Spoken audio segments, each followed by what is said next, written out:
Welcome to this episode. We're talking about how to navigate the fog of change, a daunting challenge. I'm Tom Doorley of Sage Partners. I'll be your host today. My guest as we dig deeper into how to do this navigation is Peter Crowe. Peter joins us from New Zealand.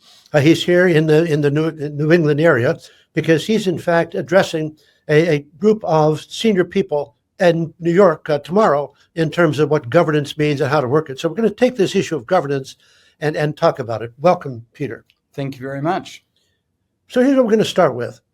So far in our exploration of navigating the fog of change, what we've done is we've laid out the premise, and then we've talked individually about how leadership addresses various issues. But it's all been from inside the company. Overall, CEO, personal leadership. Today we're saying there's this thing called the board. We're going to ask the board how to deal with this question of navigating the fog of change. What does the board do? So as we start, Peter, when I talk about governance, when you talk about governance, what the heck we mean? It's a wonderful question, and it's one of the questions that I get asked most frequently. What is corporate governance? It's an old word. Governance dates back to the Greeks, and it simply means to steer, to guide, to pilot. So it's that action of the board in taking the organisation to some sort of future goal. But it's not about the hands-on job of managing the organisation. That's the chief executive's job. I think that's right. And so one of the interesting things is that if you think of a Venn diagram, there is a point at which the responsibilities of leadership and responsibilities of the board overlap. Okay. That's okay. That's fine. That's why they collaborate. That's why they trust one another. Right. All right. So today's issue is the fog of change. And it comes from the fact that we've pirated this word from the concept of the fog of war. When war happens, man, everything's crazy. You just don't know what to do. And so we're saying, in this case, we think this is really something like that. So we think of it from three perspectives. One, from technology. Wow, AI. I don't even know what AI is going to eventually do or even how it works. And nor do the gurus. We've got quantum computing faster than ever. And we've got synthetic biology where we can tinker with things and who knows what we're going to create. Set that aside. That's one big enough. Now we've got geopolitics. You come from part of the world where things are changing. I come from part of the world where things are changing. And what we see is it's not clear. We've gone from global populism or something to, I don't know, global progressivism, to something like local populism. And then here comes China, and Russia, as it's kind of being diminished, is causing all kinds of problems. The Middle East is rearranging. That itself would be enough. And then finally, social media has scaled. And what that means is a couple of fringe voices can have incredible impact. So what do we do about that? So let's understand how to do it. Now, the first thing we're going to do is we're going to talk about three challenges. So here's the first challenge. First challenge is when there's a crisis, like the global collapse in 2008 or the pandemic, everybody knows we got to do something. But this is not exactly a crisis. So how do we create the context that this is really something to deal with? Now, management, leadership, has its story it has to tell. Talk about the board's role in reinforcing, shaping, dealing with that. How did the board say that, we believe this? What's the board's role in sort of assisting here? What a great way to start. The three big issues that you speak of are clear and present. As I move around the world, they are there. Almost everybody that I speak with, listen to, mentions one or more of those three. So I think your context setting is on the money. That's the first thing. The second thing, in terms of the context, if the board's job, as we said in the intro, is to provide that steerage and that guidance, then the board's first critical role is to be absolutely clear where it's trying to take the organisation. So let's call that purpose, or colloquially, the North Star. The North Star. All right, that, So that's where we're going. And we need some sort of roadmap to get there. Let's call that strategy. Okay. And those are the two big pieces. Now, while the executive needs to implement that, the board needs to be the owner of it and nurture it. So the board, when there's a crisis, either because there's an immediate crisis, where I live, earthquakes, here, geopolitics, whatever, the board, when there's a problem, needs to lean in. I suggest, because the board's got all this resource. There might be 5, 8, 12 number of men and women who most of the time have got high levels of expertise, high levels of experience in multiple situations. And there's a good chance most of them have experienced some sort of crisis before. Right. And if we're living here in America, where we typically meet quarterly as a board meeting, different countries, different frequencies. But if we get a problem, we need to remind ourselves, what is that North Star? I'll come back to that. Yeah. Secondly, lean in. We've got a problem. The chair needs to call the chief executive. Hey, we're available. We want to lean in, not to get in your way, but to be available. So in terms of the first step, which is shaping the narrative. Yeah. Here's the problem. You're saying the board actually can help shape the narrative. Partially because if they've had more experience, been there, done that, they can contribute that. You know, we've seen that, something like that before, not quite the same thing. Here's what we did. Yep. So it's important to have the board helping to shape the narrative. Yeah, of course. And because you've got multiple people on the board, right, they're going to have slightly different perspectives. And so while one person, you know, if it was a cup, let's just take an easy analogy. When we hold up a cup, the person sitting on the other side of me is going to see the handle in a different place from where I see it. Imagine now that cup is the crisis. Right. And so we're going to see this from slightly different angles. And by asking questions, we can start to understand it. And then the executive needs to be in that conversation as well, because they're going to see things differently. Sure. So shaping the narrative, providing that expertise, and then ultimately making suggestions. Right. So now here we go. So that's challenge one. Yep. And so the board helps leadership shape the challenge so that the organization, which is what has to respond to, that's where it has to happen. Correct. Believes in it and does something. Yep. So here's the second challenge. So second challenge is now we talk about needing to have a leaders change agenda, which it says there's so much going on. We need to have 5 things, say, some small number, that this is our focus. So leadership, you're saying I'm going to say works with the board to figure out what those 5 things are, and then begins to implement repetitively, perhaps overwhelmingly repetitively, so people understand. So talk about how the board can help shape the leaders change agenda. What are those 5 things? Gosh. Well, the first thing in a crisis situation is there's a lot of people that are going to say, hey, what's going on? Yeah. Right. So an important consideration is communications. Right. Right. So what is the message? Who's going to deliver what aspect of the message to whom? Right. So there's a shaping of the message and making sure that everybody that needs to understands what that is. Second thing, we might have some shareholders or some other stakeholders who are immediately nervous about what's going on. And so the chair in particular, but others, may well have a role to play in terms of speaking publicly. Or maybe not publicly, but externally. Yeah. This actually is a good idea. So this says that you have to communicate to get the organization doing what you want to do. Correct. But because you have these other interested parties, and shareholders are interested parties, you need to make sure they understand where it is you're going. One of the things we see when we do a little, what we call a readiness diagnostic or assessment, and there's this little technology called a word cloud, where you look at stuff people have said, and then you try to say what's important. That's right, and they're bigger. Oh, most of the word clouds are really noisy. Yeah. So if you try to say, could I find 5 things there?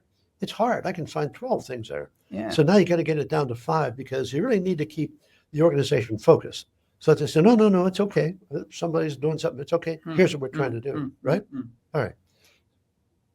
And so with that, the followers in the organization, they seek comfort by having that clarity.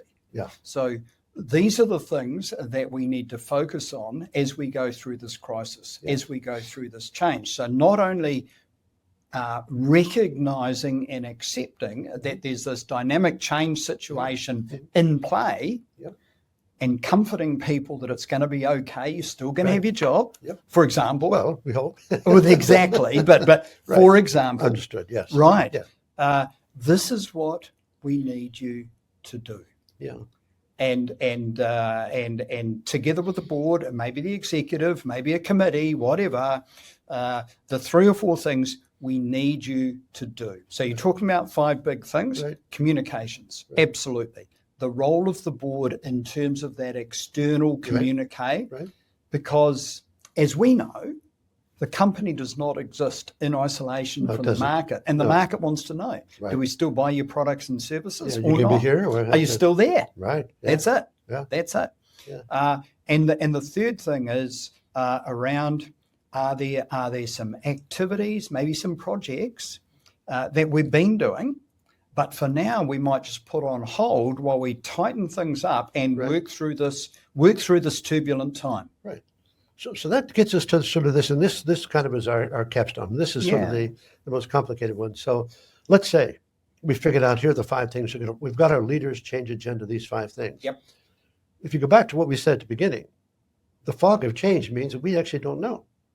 So as things unfold, those 5 things are going to change. They're going to change. So we need to be able to find a way to working with the board to say, hey, I know we said we're going to do these 5 things, but you know what?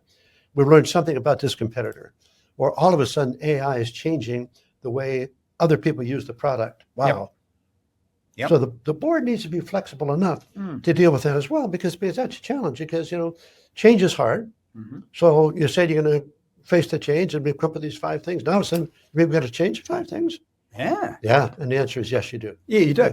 And that might mean, I used that phrase lean in before, Right. That might mean change the frequency of our board meetings. Yeah.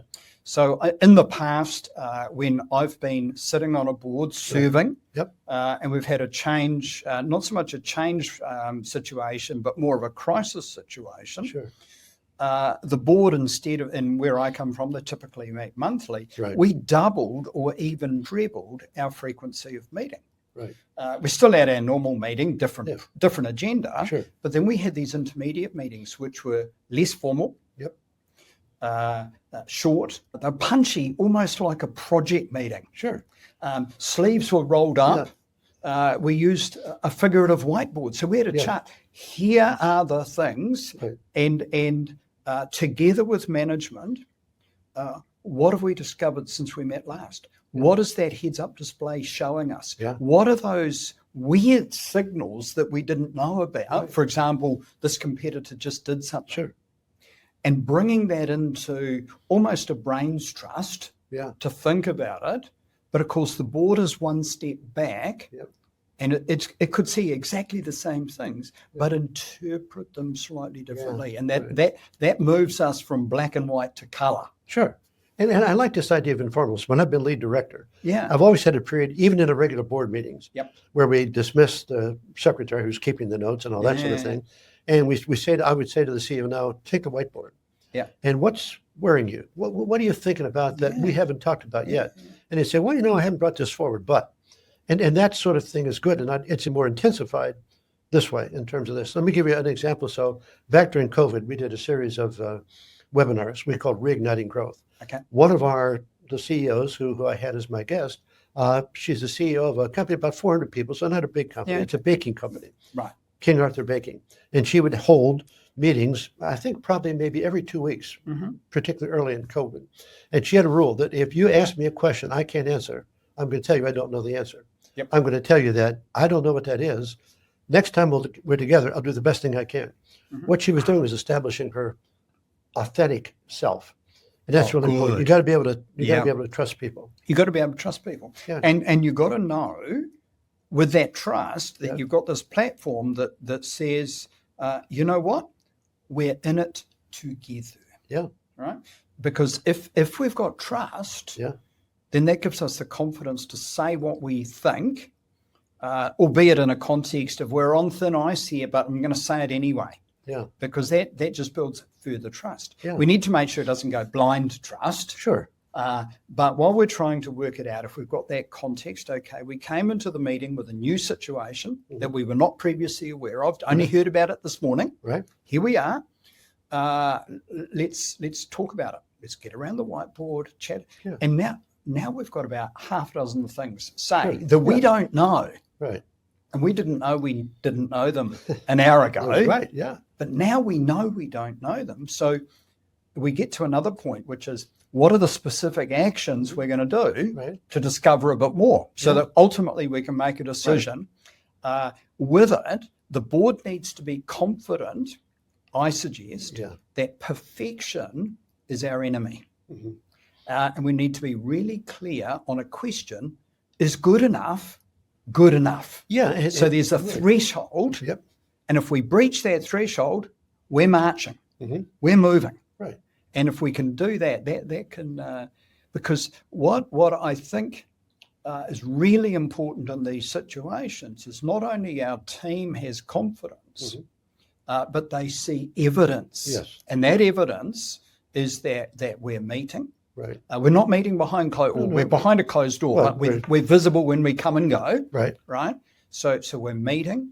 Maybe it's online, because in COVID I chaired board meetings online. It was weird, but we did it. Right. So did I. Yeah. And there's these 3 or 4 action points, and then we tell people within the bounds of confidentiality. We tell people what we're doing, and they can see increment. It might be quick, but incremental progress. So let me so one thing we've kind of discovered in our work so far, because we're feeling our way here, trying to understand what does it looks like, and there's sort of 2 functions that are important, but we don't think are well represented or given enough strength inside organizations. So one example is that you mentioned my partner Larry Benningston last night. Yes. Larry was a naval officer. Yes. And when he would be on the bridge as a lookout, and it went into a fog bank, he'd call for more lookouts. Yes. And the lookout was there to seek danger. So I think we need to have people who are doing that. But there's a second person, and we're calling this person a scout. If the lookout is there to say danger, danger, and what to do about it, the scout is to say opportunity, opportunity, and what to do about it. I could see, I mean, maybe I should phrase it this way. Can you see a role for the board in being one or both, not necessarily the same person, but folks on the board being lookouts? You guys worry about danger there, because that's kind of what you come from the risk management point of view. And you guys are more entrepreneurial. You look for opportunity. Do you think those are? Yes. So during COVID, we talked a lot about that, both within boardrooms and in client advisories, where we said, look, you've got this crisis, and it might be estimated that it's going to take you 3 to 6 months to work through this period. Right. There's quite a bit of complexity. Sure. It might even be chaotic and complicated as we go through. But sooner or later, we're going to come out the other side.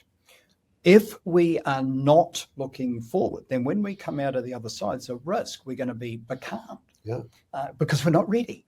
And so it's really useful to have those entrepreneurial types who are board members, directors, and actually designate them straight away. Because a scout, if we take a military piece, the scout is the person who is even a loner, can move incredibly quickly, agile, can go a long way, and can bring back reports. So there's a stealthiness about it as well.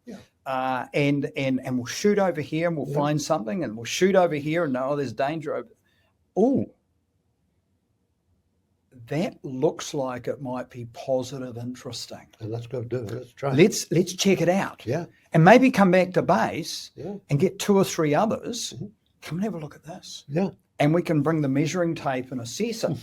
You know what I mean? Yeah. And if we do that, then we can make a decision. Because that might be a first mover advantage. Yes, it is. And with that, what we're helping is management who's busy working our way through the crisis. And that's critical. If we don't do that, then these other things don't count. But we need to be ready.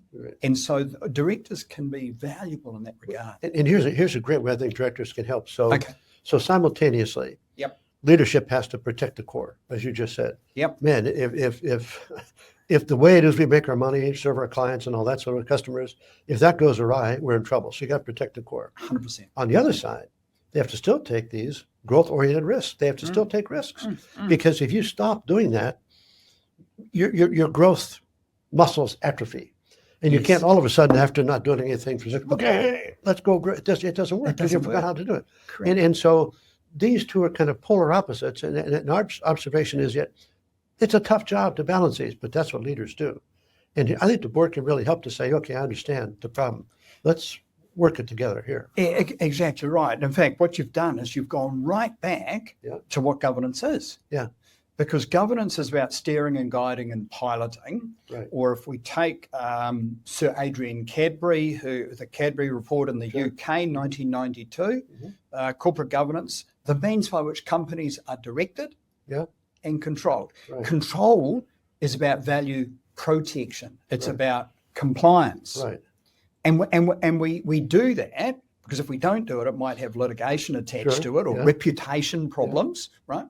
It's actually, relatively speaking, easy because it's about the past. Did we do what we said we would? And are we inside the acceptable legal boundaries or not? Sure. 2020 vision. Yeah. But the other part is direction, which is about forward facing. Yeah. And even in times when things are positive, we still need to decide where we're going. Yeah, right. Because there's this whole organisation. So the board's got this critical role of, I think about it as a seesaw, you know? One side is compliance. It's usually got lots of rocks on it because we find that relatively easy. Sure. And then we've got this other performance side, which has got less on it. But the board's job over the course of, say, 12 months or over the course of the second half of the crisis, it needs to be putting emphasis over here. So it's got to be smart about delegating and getting information loops so it can quickly get on top of the value protection stuff and get over here. Yeah, no. Even during a crisis. Right, and this kind of crisis is one where there's a lot of stuff out there. Anytime there's enormous change, boy, there's big opportunity, right? So Huge. things happen that you didn't anticipate, and so there's nobody in your way. So if you get there, you can grab first mover advantage. You can really have a position. So this idea of trying to strike this balance, you know, this tough between protecting the core and seeking opportunity, it is, I think, an area in which, as we've talked earlier, the board needs to be able to put its hands on the shoulder of the management and say, we get you here. We understand that. And in my first deep dive episode here, where we're talking about navigating the fog of change, what happened was the fellow he's a CEO and he works for the group that teaches leadership, and he was also in the Marines. And he talks about how it's really important that at times of crisis, the natural assumption is we better tighten up, we better hold everything tight. That's wrong. You have to let the people who are out in the field understand they are the ones that are the sensors. So it's sort of counter opposite, but it's that tough job to be able to do both if you're going to be a good leader. That's right. A good board member. And the heads up display that we talked about, we've got all of these analogies from sailing, governance, and military, which is group work. And it holds in this because what we want is those people looking in the marketplace, looking forward, and board directors. Well, they got nothing to do between board meetings, so they say, you know. So maybe they got time to do this. But we need to have a brave conversation early on. Not explicitly where to look, but generally what to look for, what types of things to look for. And then we need a really, really straightforward process, not a great big 20-page, but a straightforward process. See, if you see something that you think could be, bring it back. Because we've got this really high-level document, sits on a page, it's called a strategy. And we need to decide, given that we've agreed our North Star, given we've agreed our roadmap, our strategy, is this thing you're saying anywhere near that? And if it is, you probably want to look at it more. But if it's not, that may be that you set it to one side, but it might also be that you've got to come back and reassess your roadmap because that might be, what you've just seen could be compelling, for example. So let me kind of close our conversation here. I'm going to ask you a question or toss a question to you that I didn't actually prepare you for. Okay. I think you can handle it. Let's see. So we've got these three challenges. And the board is positioned, can help around these three challenges. What's your bet? Do you think that on balance, the boards are ready for it? Do you think the boards are up for the task? And not every board is. No. But do you think that there are enough that could be sort of shining examples that we could all learn from just enough. Not 100% of them, but a good chunk, 5, 10, 20%. Answer yes. Yeah. Most boardrooms that I go into in an advisory, a confidential, or whatever it is, most are populated by really, really well-meaning directors. Right. So the attitude going in, right. excuse me, the attitude going in is predominantly positive. Right. Okay. Individually, these directors are capable men and women. So there's two positives. Okay. The difficulty is that they have not necessarily locked in on this, what the North Star is going to be for this. But I look at Netflix, for example, Reed Hastings. Yeah. So when this thing got started, it was renting CDs, and then it was renting DVDs. And then in 2007, they were already a decade old. Right. They said streaming. Yeah.